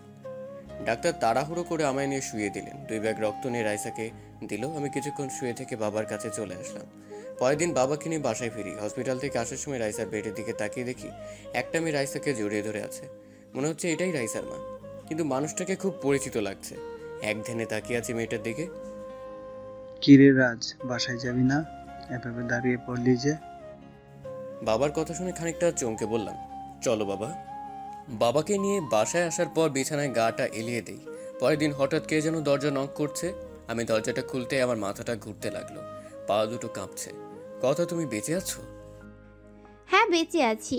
তুমি কিভাবে ভেবেছিলে আমি মরে গেছি? যাকে আল্লাহ বাঁচায় তাকে কেউ রক্ষা করতে পারে না। কিন্তু আমি যে স্পষ্ট দেখেছি সেটা তুমি রোড অ্যাক্সিডেন্টে মারা গিয়েছো। তুমি ভুল দেখেছো। তুমি জানো না এই পৃথিবীতে একজন মানুষের ন্যায় আরো 7 জন মানুষ রয়েছে। আচ্ছা বাদ দাও, এই নাও আমার বিয়ের কার্ড। তুমি কিন্তু আসবেই, আঙ্কেল আন্টির সাথে জান্নাতকেও নিয়ে আসবে। কথা, আমি তোমাকে ভালোবাসি, বড্ড বেশি ভালোবাসি। আমি আমার ভুল বুঝতে পেরেছি। প্লিজ আমাকে ক্ষমা করে দাও। তোমাকে ছাড়া সত্যি বাঁচবো না। প্লিজ ছেড়ে যেও না আমায়। প্লিজ, আমার বুক থেকে তোমাকে কেউ আর কেড়ে নিতে পারবে না। কান্না করে দিয়ে কথাগুলো বললাম। চোখ থেকে টুপটাপ করে পানি পড়ছে। নিজের অজান্তেই কথার হাতটা ধরে ফেললাম। ঠাস ঠাস করে চড় বসিয়ে দিল কথা আমার গালে। হঠাৎ কি যেন পড়ায় শব্দে ঘুম ভেঙে যায়। ফ্লোরের দিকে চেয়ে দেখি বুক থেকে কথার ছবিটা পড়ে ভেঙে গিয়েছে, গলাটা শুকিয়ে গেছে। টেবিল থেকে এক গ্লাস পানি খেয়ে এসে বিছানায় ধপ করে বসে পড়লাম। আমি বুঝতে পারলাম আমি কথাকে নিয়ে বাজে স্বপ্ন দেখেছি। কথার মুখটা বারবার ভেসে উঠছে। কয়েকদিন পর স্কুলে গিয়ে দেখি রফিক সাহেব বসে আছে। আপনাকে আজ আমাদের বাড়িতে দাওয়াত, সন্ধ্যায় আসবেন। আজ আমাদের রাইসার 5ম জন্মবার্ষিকী। রফিক সাহেব কথাটা বলে বাড়ির ঠিকানা দিয়ে চলে গেল। এদিকে সন্ধ্যায় ঠিকানা দেওয়া বাসায় গিয়ে নক দিলাম। একটা কাজের মেয়ে দরজাটা খুলে দিল। বাসাটা খুব সুন্দর করে সাজানো। রাইসা দৌড়ে এসে আমায় জড়িয়ে ধরলো। খুব সুন্দর লাগছে। মেয়েটাকে কোলে নিয়ে গালে মুখে চুমু দিয়ে বুকে জড়িয়ে নিলাম। অজানা এক প্রশান্তি মনে হচ্ছে ছুঁয়ে গেল। বাড়িতে প্রায় আমাদের স্কুলের সব টিচারদের দাওয়াত করা হয়েছে। হঠাৎ সিঁড়ি দিয়ে কাউকে নামতে দেখে থমকে গেলাম। নীল রঙের চশমাটা খুলে মুছে আবার চোখে পড়লাম। বুকের স্তম্ভন বেড়ে যাচ্ছে, কারণ এ তো অন্য কেউ না, কথা। এটা কিভাবে সম্ভব, যাকে নিজ হাতে দাফন করেছি, যার চাঁদ মুখটা এখনো ভেসে ওঠে, কিন্তু কথা আবার বেঁচে আছে। কথা দিকে তাকিয়ে পলক ফেলতে পারছি না। নিজের অজান্তেই কথা নাম ধরে ডাকতে গিয়ে গলাটা কেমন যেন ধরে এলো অন্যদিকে। পাশ থেকে কে যেন বলে উঠল, তানিয়া, তোমার স্বাস্থ্য এত লেট হয় কেন? কখন থেকে সবাই অপেক্ষায় করছে। আমি কিছু ভাবতে পারছি না। এদিকে রফিক সাহেব কথার হাত ধরে নামাচ্ছে। কথার সাথে কয়েকবার চোখাচোখি হয়েছে, কিন্তু কোনো কথা হয়নি। এদিকে রাইসার জন্মদিনের কেক কাটার পর কাঁধে কারো হাতে স্পর্শ পেলাম। পেছন দিকে তাকাতেই দেখি কথা। আসসালামু আলাইকুম, আমি তানিয়া রেজওয়ান রফিক। ওয়ালাইকুম আসসালাম, কেমন আছেন? জি ভালো, আপনার কাছে অনেক কৃতজ্ঞ। আপনি আমাদের কলিজার টুকরাটাকে রক্ত দিয়ে বাঁচিয়েছেন। রাইসার আব্বুর কাছে আপনার কথা শুনেছি। আপনি কি বিয়ে করেছেন? একদিন ম্যাডামকে নিয়ে বেড়াতে আসবেন। আমি কি বলবো বুঝতে পারছি না। এটা আমার কথা নয়, কিন্তু মনে হচ্ছে এটাই আমার ভালোবাসার মানুষ, আমার স্ত্রী। কিছু ভাবতে পারছি না, বুকটা ফেটে যাচ্ছে। আসার সময় বাড়ির গেট পর্যন্ত রাইজা আর তার মা এগিয়ে দিয়ে গেল। বাসায় এসে কথার স্মৃতিগুলো ভাবতে লাগলাম। আমি জানি এটা কথা নয়, কিন্তু কেন যেন বারবার আমার মন বলছে এটাই কথা, এটাই আমার পিচ্চি বউ কথা। এখন প্রায় প্রায় তাদের বাসার নিচে দাঁড়িয়ে থাকি। প্রতিদিন কোথায় যেন যায়। তানিয়া, যাকে আমার মন বলে এটা তানিয়া নয়, কথা। পরে খবর নিয়ে জানতে পারি অফিসে যাই। নিজের অফিস আছে। একদিন অফিসে যাওয়ার পথে কথার গাড়ি আগলে দাঁড়ালাম। গাড়ি দাঁড়া করাতেই বললাম, যদি কিছু মনে না করেন পার্কে গিয়ে বসতে পারি, আপনার সাথে কিছু কথা আছে। আচ্ছা চলেন। একটা পার্কে গিয়ে গাড়ি দাঁড় করালাম। কিছু বলবেন? আমার যেতে হবে। একটা সত্যি কথা বলবেন? বলেন, কি বলতে চান? আমার মন বলছে তুমি তানিয়া না। আমার কথা, আমার মন বলছে। প্লিজ মিথ্যে বলো না। আপনি কি ঠিক আছেন মিস্টার রাজ? আমি তানিয়া রেজওয়ান রফিক। আপনার কথা কি বলছেন এসব?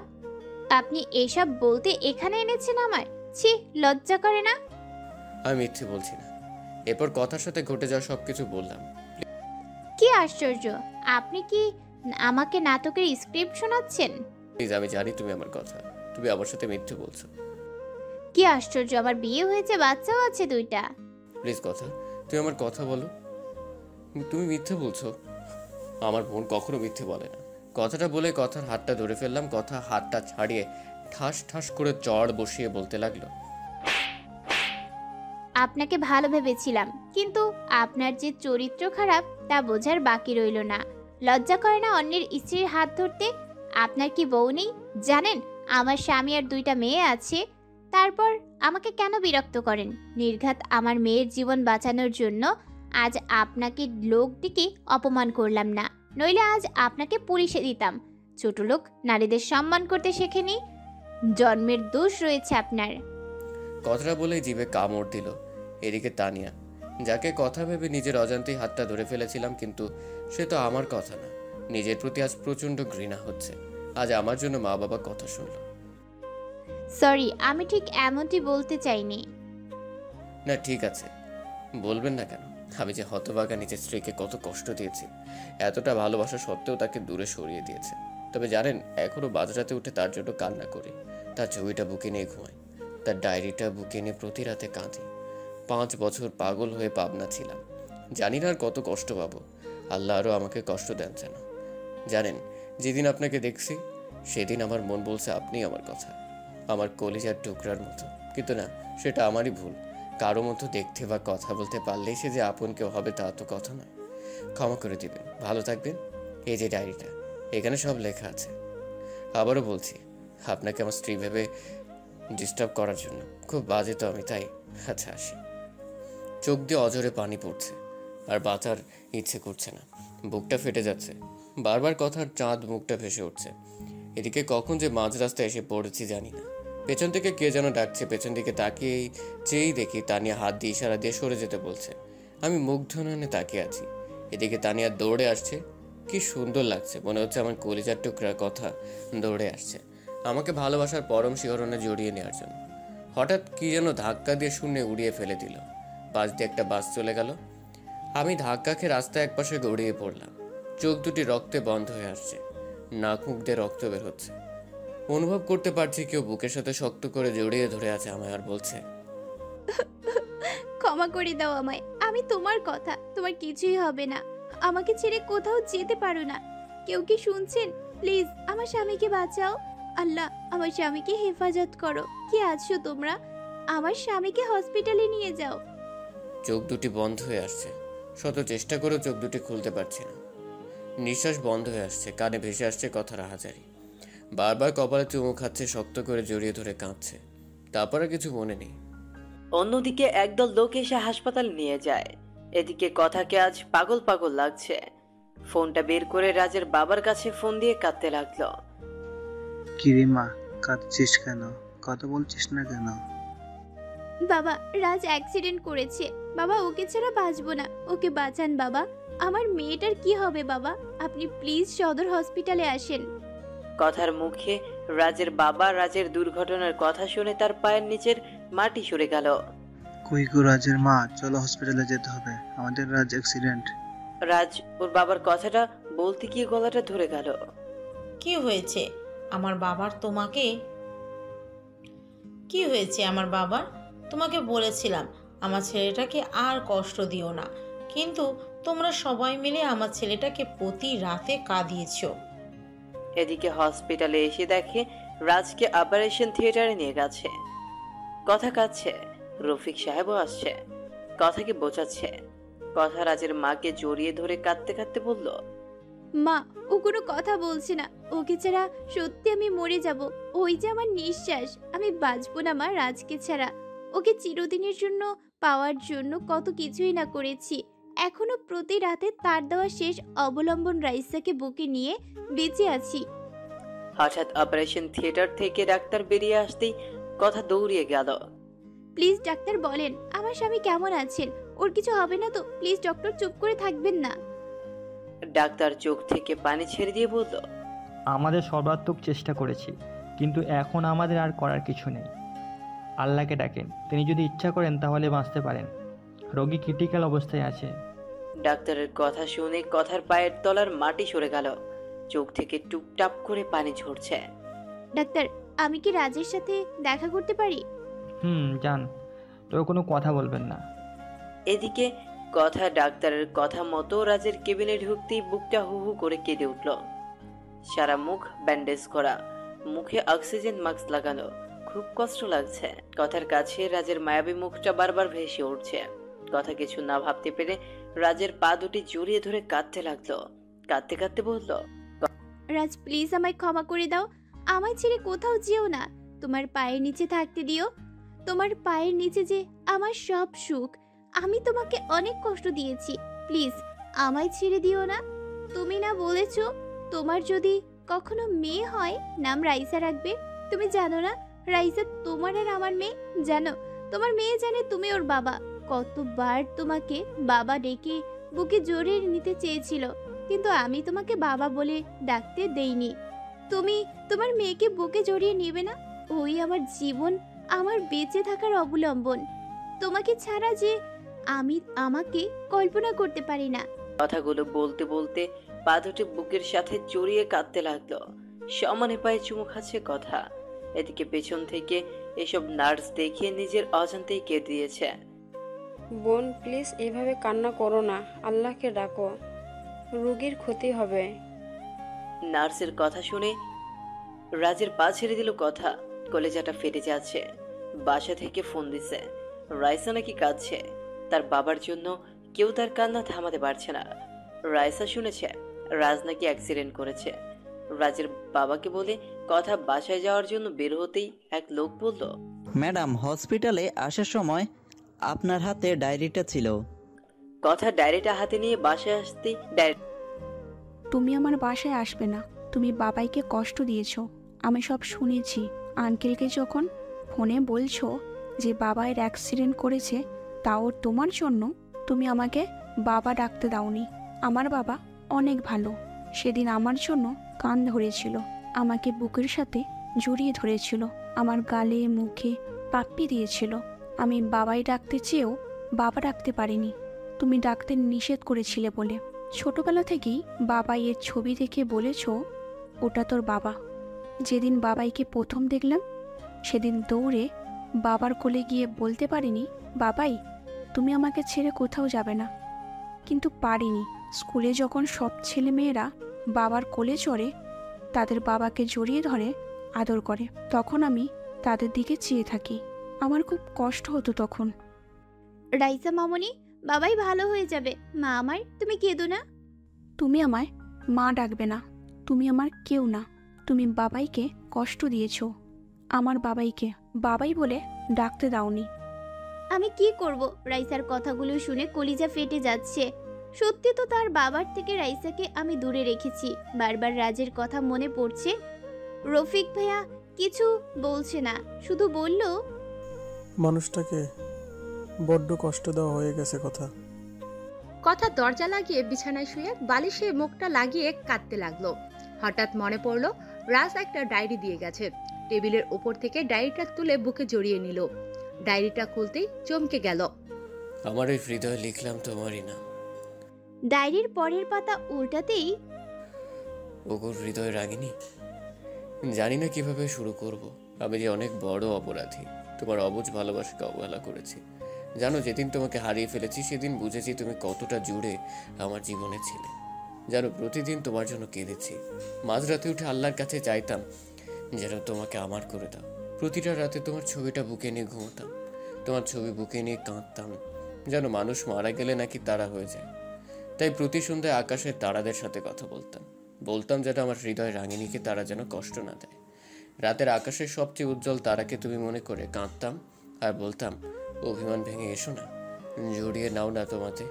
আমি যে আর পারছি না তোমার বিরহে এসব বলে কাঁদতাম, কিন্তু তুমি এতটাই আমার প্রতি অভিমান করেছিলে যার জন্য আমার সাথে কথা বলো না, শুধু করুণ দৃষ্টিতে আমার দিকে তাকিয়ে থাকতে। সত্যি কি তুমি আমাকে ক্ষমা করবে না? যেন খুব ইচ্ছে করে তোমাকে এই মরুর বুকে জড়িয়ে নিতে, শান্ত করতে আমারই প্রাণ। জানো, আজ একটা বাচ্চা মেয়েকে দেখে তোমার কথা বড্ড বেশি মনে পড়ছে। বাচ্চাটা দেখতে ঠিক তোমার মতোই। আমি এতটাই হতভাগী, নিজের বাচ্চাকে নিজের হাতে নষ্ট করেছি। যেন এখনো সেই রাতের কথাগুলো ভুলতে পারি না।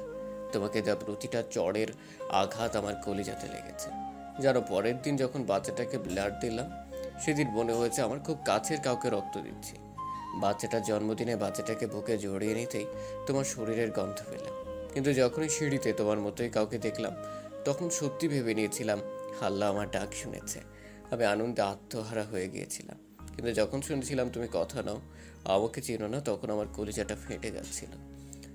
যখন রফিক সাহেব এসে হাত ধরলো আমার কাছে, তখন মনে হয়েছিল কেউ যেন কলিজাটা দুমড়ে মুচড়ে ছিঁড়ে নিয়ে যাচ্ছে। জানো, তুমি নেই জেনেও নিজের অজান্তে পাগলামি করেছি, আর বাসায় এসে কেঁদে বুক ভাসিয়েছি। পরের দিন ঠিক করলাম তোমার জন্য লেখা ডায়েরিটা তানিয়া আপুকে দিয়ে তোমার কাছেই চলে আসবো। আমি যে আর পারছি না, মৃত্যুর পথ বেছে নেওয়া ছাড়া আমার আর কোনো উপায় নেই। তোমাকে ছাড়া যে এখন আমার নিঃশ্বাস নিতেও কষ্ট হয়। কষ্টটা আরও বেশি হয় যখন তোমারই মতো তানিয়া নামক মেয়েটা তার স্বামীর হাত ধরে আমারই সামনে দিয়ে হেঁটে যায়। জানো, তখন বড্ড বেশি তোমার কথা মনে পড়ে। কি করব, আমি তোমাকে ছাড়া আর যে বাঁচতে পারছি না। তোমাকে নিয়ে লেখা শেষ অবলম্বনটা তোমাকে মনে করে তানিয়া আপুকে দিয়ে গেলাম। যেন খুব কষ্ট হচ্ছে লেখাগুলো লিখতে। এটা পড়তেই চোখ দিয়ে জল গড়িয়ে পড়লো কথার। আজকে কথার একটা মিথ্যার জন্যই রাজ মৃত্যুর কিনারায়। খুব কষ্ট হচ্ছে কথার। রাজের মুখটা বারবার কথার সামনে ভেসে উঠছে। কথার কানে বারবার বাজছে রাজের শেষ কথাগুলো। হঠাৎ বাইরে কিছু ভাঙার শব্দ পেল। কথা রুমের বাইরে এসে দেখে রাইসা কাঁদছে, খাবারের প্লেট ফেলে দিয়েছে। মা রাগ করে না, খেয়ে নাও। আমাকে মা বলবে না, আমাকে বাবাইয়ের কাছে নিয়ে যাও। আর তুমি আমার বাবাইকে কষ্ট দিয়েছো, তোমার সাথে কথা বলবো না। প্লিজ রাইসা মা আমার, তোমার বাবার কিছুই হবে না, প্লিজ কান্না করো না, খেয়ে নাও। আমাকে বাবাইয়ের কাছে নিয়ে যাও, বাবাইকে না দেখে খাবো না। হঠাৎ সবুজকে আসতে দেখি কথা ভাইয়া বলে কেঁদে দিয়ে বলল, ভাইয়া রাজ বাঁচবে না, রাজকে ছাড়া আমিও যে বাঁচবো না। সবুজ কথাকে বুকে নিয়ে বলল, কান্না করিস না বোন, আল্লাহ তাআলা সব ঠিক করে দিবেন। তোর কান্না যে দেখতে পারি না। মা বাবাকে তো সেই ছোট্টবেলায় হারিয়েছি, তানিয়াটাকেও প্রথম দেখায় হারিয়ে ফেলেছি। তোকে খুন করার জন্য সাথী নামের মেয়েটাকে কন্টাক্ট করেছি। তোকে খুন করতে এসে তোর গলার রকেট দেখেই চিনে ফেলি তুই আমার ছোট্টবেলার হারিয়ে যাওয়া বোন কথা। কিন্তু সেই সময় তানিয়াকে গাড়ির নিচে পিস্ট হতে দেখি। তোর চেহারা তানিয়ার মতোই ছিল, তাই যখন দেখলাম তানিয়া রাস্তার পাশে পড়ে আছে, দৌড়ে বুকে টেনে নেই। সন্ত্রাসী ছিল, মানুষের রক্ত দেখলেই হাসি পাইতো,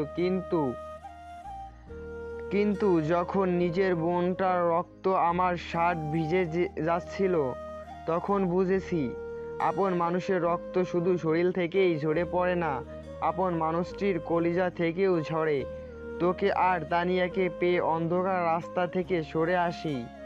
তারপর রাজের বাবার প্ল্যান অনুযায়ী তানিয়া লাশটাকে কথা বানিয়ে রাজের বাড়িতে পাঠায়, আর রিচি পায় তার মাকে। রিচির বাবা রফিক ভাইয়ের সাথে সব প্ল্যান করি, কিন্তু এজন্য যে রাজ আজকে মৃত্যুর মুখোমুখি হবে তা জানলে কখনোই এতটা মিথ্যার আশ্রয় নিতাম না। হঠাৎ রাইসা দৌড়ে এসে কথাকে জড়িয়ে ধরে বলল, মম চলো না বাবাইয়ের কাছে, আমার সাথে বাবাই কথা বলবে। তোমাদের সবার সাথে রাগ করে থাকলেও আমার সাথে বাবাই রাগ করে থাকতে পারবে না। বাবাই জানে আমার সাথে অভিমান করলে তাকে কান ধরে উঠবস করতে হবে। কথাকে কিছু বলতে দেওয়ার আগেই রাইসা কথাকে জোর করে গাড়িতে তুলে নিয়ে গাড়ি চালাতে বলল। কথা রাইসাকে নিয়ে হসপিটালে আসতেই রাজের বাবার সাথে দেখা হয়। মারে, কেমন আছিস? বাবা, আমি সত্যি অনেক বড় অপরাধী হয়ে গেলাম। নিজের স্বামীকে কোনো স্ত্রী এতটা কষ্ট দিত না। বাবা, সত্যি রাজকে ছাড়া বাঁচবো না। অন্যদিকে রাইসা তার বাবার রুমে গিয়ে বলতে লাগলো, ও বাবাই, বাবাই কেমন আছো তুমি? কথা বলবে না আমার সাথে বাবাই? জানো বাবাই, তোমাকে মম কষ্ট দিয়েছে বলে মমের সাথে আরই করে দিয়েছি। ঠিক করেছি না বাবাই? বাবাই তুমি আমাকে বুকে নেবে না? আমাকে জড়িয়ে ধরে আম্মু ডাকবে না? হঠাৎ একটা নার্স এসে বলল, মামুনি এখানে কথা বলা যাবে না। আপনি চুপ করেন তো, দেখছেন না আমি আমার বাবাইয়ের সাথে কথা বলছি? কথা বলবেন না, বাবাই রাগ করবে। ও বাবাই তুমি জানো মা তোমার জন্য কত কান্না করে? তোমাকে আমি ছোট্টবেলা থেকে দেখছি মায়ের সাথে একটি ছবিতে। বাবাই স্কুলের সব মেয়েরা তার বাবাইয়ের সাথে ঘুরে বেড়ায়, তাদের বাবাই চকলেট আইসক্রিম কিনে দেয়। আমি এসব কিছুই চাই না। তুমি কথা বলো বাবাই, তাহলেই হবে। কথা বলছো না কেন? দেখছো না তোমার রাইসা কাঁদছে? প্লিজ বাবা কথা বলো, আর চুপ করে থেকো না, আমাকে বুকে নাও। তোমার বুকে যেতে খুব খুব ইচ্ছা করছে। ও বাবাই এত অভিমান কিসের তোমার? মা কাঁদছে বাবাই। বাবা মা তোমার জন্য রাতে কান্না করে, আমাকে বুকে নিয়ে তোমার নাম বলে ঘুমের ঘোরেও কান্না করে। তুমি দেখো দাদু ভাই কাঁদছে, কথা বলো না আমার সাথে। আমি কিছু খাইনি, তুমি খাইয়ে দেবে বলে আমায়। তুমি খাইয়ে না দিলে আমি খাবো না। ও বাবাই কথা বলছো না কেন? আমার খুব কষ্ট হচ্ছে বাবাই, আমার বুকের মাঝে ব্যথা করছে বাবাই। কথাগুলো বলছে আর কাছে। এদিকে রাইসার কান্না দেখে সবাই কাঁদছে। কথার কাছে মনে হচ্ছে তার কলিজাটা ফেটে যাচ্ছে। কিছুক্ষণ পর রাজ কেমন জানি করতে লাগলো। ডাক্তার এসে দেখতেই রাজ কেমন যেন নড়াচড়া বন্ধ করে দিল। রুম থেকে বের হয়ে ডাক্তার চোখের পানি ছেড়ে দিয়ে বলল, সরি, আমাদের আর কিছুই করার নেই। আপনারা আল্লাহকে ডাকেন, আল্লাহ যদি তাকে স্বয়ং সুস্থ করে দেন। কথাটা শুনেই কথা হসপিটালের ফ্লোরে পড়ে গেল। সবাই কথাকে নিয়ে বেঁধে শুইয়ে দিল। এদিকে সবাই কান্না করছে। রাইসা গিয়ে রাজের মাথায় হাত বুলিয়ে দিচ্ছে আর বাবাই বাবাই করে ডাকছে। রাইসার কান্না দেখে সবাই কাঁদছে। রাজের স্যালাইন নেওয়া বন্ধ হয়ে গেছে। হঠাৎ ডাক্তার এসে রাজের মুখ থেকে অক্সিজেন মাস্ক খুলে দিল, স্যালাইনটাও খুলে দিয়ে বলল, রাজ আর কোনো দিন ফিরবে না। যা ভেবেছিলাম তাই হলো। কথা ভাবতে পারছে না রাজ মারা গেছে। সবাই কান্না করছে, কথা নিস্তব্ধ হয়ে গেছে। রাইসা কাঁদছে আর বলছে, বাবাই কথা বলো বাবাই, কথা বলবে না আমার সাথে? বাবাই তুমি আর আমাকে পাপ্পি দেবে না? আমার না খুব কষ্ট হচ্ছে বাবাই। আল্লাহ কি পিচ্ছি বলে আমার চোখের পানি দেখে না? ও আল্লাহ তুমি তো বলেছ ছোট বাচ্চারা নিষ্পাপ হয়, তাদের কোনো পাপ থাকে না, তাদের কথা অগ্রাহ্য করতে পারো না। ও আল্লাহ দেখো আমি কাঁদছি, তুমি আমার বাবাইকে বলো আমার সাথে কথা বলতে। তুমি কথা বলতে বললে বাবাই আর চুপ করে থাকতে পারবে না। দেখো তো বাবাই আমার সাথে অভিমান করেছে, আমাকে কোলে নেয় না, আদর করে না। আমার কষ্ট হয় না বুঝি? বাবাই ও বাবাই কথা বলো। মা মা দেখো বাবাই কথা বলছে না, বাবাইকে বলো কথা বলতে। এদিকে সবাই রাজের জানাজা করে কবরে নিয়ে যাচ্ছে। কথা বাকরুদ্ধ হয়ে গেছে। ফ্যালফেল করে তাকিয়ে আছে রাজের চলে যাওয়ার দিকে। কলিজাটা ফেটে যাচ্ছে। আজ একটা ভুলের জন্য রাজ সারা জীবনের জন্য হারিয়ে গেল কথার জীবন থেকে। মম বাবাইকে কোথায় নিয়ে যায় বলো না মা? বাবাইকে সবাই কোথায় নিয়ে যায়? বাবাই কি রাগ করেছে তাই নিয়ে যাচ্ছে?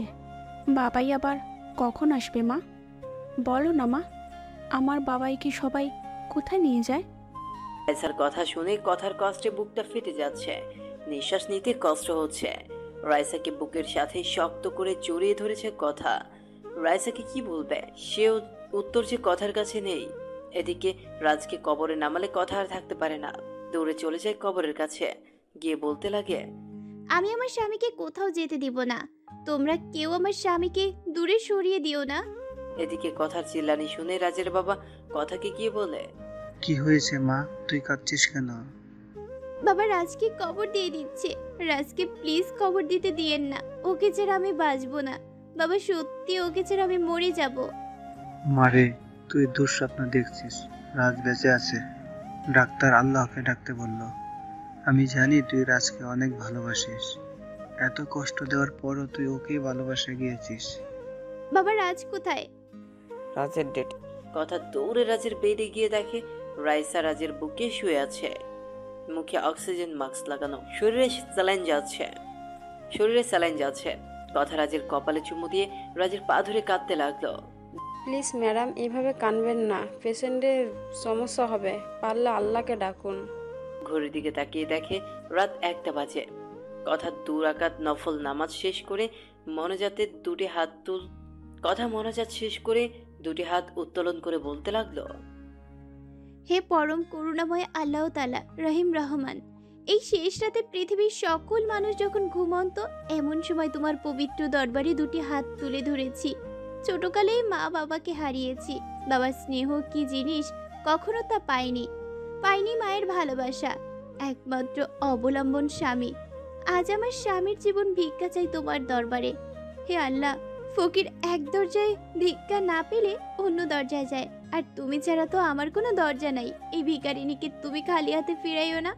আমি কিছু চাইনি কোনোদিন তোমার দরবারে, কোনোদিন বলিনি বা অভিযোগ করিনি মা বাবাকে কেন কেড়ে নিলে। আল্লাহ, তোমার কাছে আমার স্বামীর জীবন ভিক্ষা চাই। আল্লাহ, আমার জীবনের বদৌলতে হলেও আমার স্বামীকে বাঁচিয়ে দাও। আমার মেয়েকে তুমি বাবাহারা করো না। আল্লাহ, সন্তান কাঁদলে নাকি মা সহ্য করতে পারে না। ও আল্লাহ, তুমি তো দুনিয়ার মায়ের চেয়ে তোমার বান্দা বান্দিকে লক্ষ কোটি গুণ বেশি ভালোবাসো। তাহলে এই নিশিরাতে তুমি আমার কথা শুনতে পাচ্ছ না? আমার স্বামীকে সুস্থ করে দাও হে আল্লাহ। আমার বেঁচে থাকার অবলম্বনকে আমার কাছ থেকে দূরে সরিয়ে দিও না।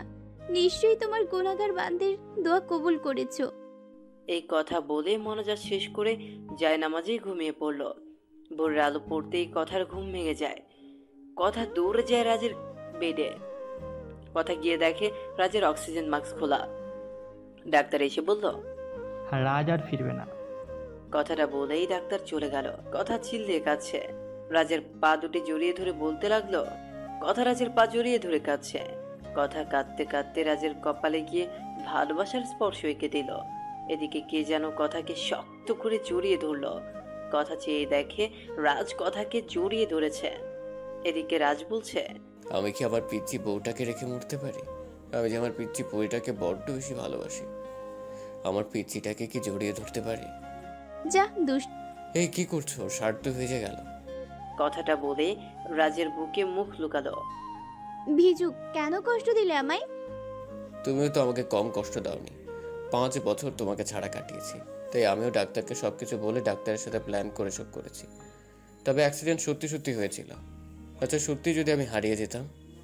কথা আমার মুখে হাত দিয়ে ফেললো। কি বলছো? তাহলে আমার কি হবে? এখনো তো বাসর রাত বাকি, আর এখন আর আমি কিন্তু পিচ্ছি না। আমি হেসে দিয়ে কথাগুলো জড়িয়ে ধরলাম। হঠাৎ রাইসা এসে বলল, বাবাই মা কি আদর করবে, আমায় করবে না? রাইসাকে কোলে নিয়ে দুজনেই হেসে দিলাম।